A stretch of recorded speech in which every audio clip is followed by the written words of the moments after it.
কাজী সালাউদ্দিন সাহেবের যদি ন্যূনতম কোনো বিবেকবোধ থেকে থাকে তার স্বেচ্ছায় পদত্যাগ করা উচিত এবং আমরা চাই যে ফিফার নিয়ম মেনেই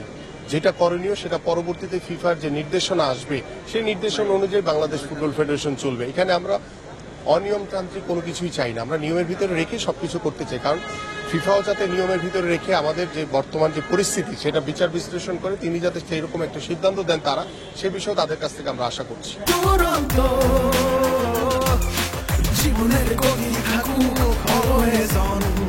আলটিমেটাম হয়তোবা আমরা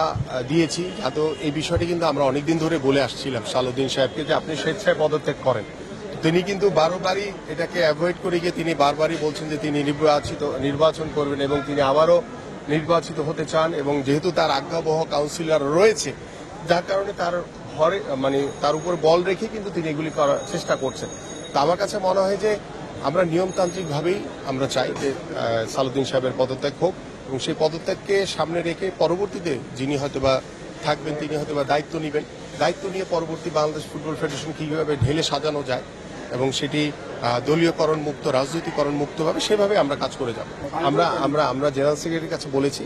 যে আপনি আপনার সভাপতিকে, যেহেতু আপনি ফিফা এবং এফসি প্রতিনিধি হিসেবে কাজ করছেন, আপনার বিষয় নিয়ে আমাদের কোনো প্রবলেম নেই, আপনি আপনার সভাপতিকে অনুরোধ করেন, যেহেতু সকলের যেটা চাওয়া প্রত্যাশা এবং এদেশের মানুষের এবং এদেশের ক্রীড়াঙ্গনের সকল ক্রীড়ামোদীদের চাওয়া যে কাজী সালাউদ্দিন সাহেব পদত্যাগ করে, কারণ তিনি বারবারই ব্যর্থতার পরিচয় দিয়েছেন, তার বিষয়ে বারবারই দুর্নীতির অভিযোগ এসছে। তো তার মধ্যে একজন দুর্নীতিবাজ লোক বাংলাদেশ ফুটবল ফেডারেশন চালাবে, এই সময়ে এত বড় স্বৈরাচারের পতনের পরে বাংলাদেশের মানুষ এটা কখনোই ভালোভাবে নিবে না।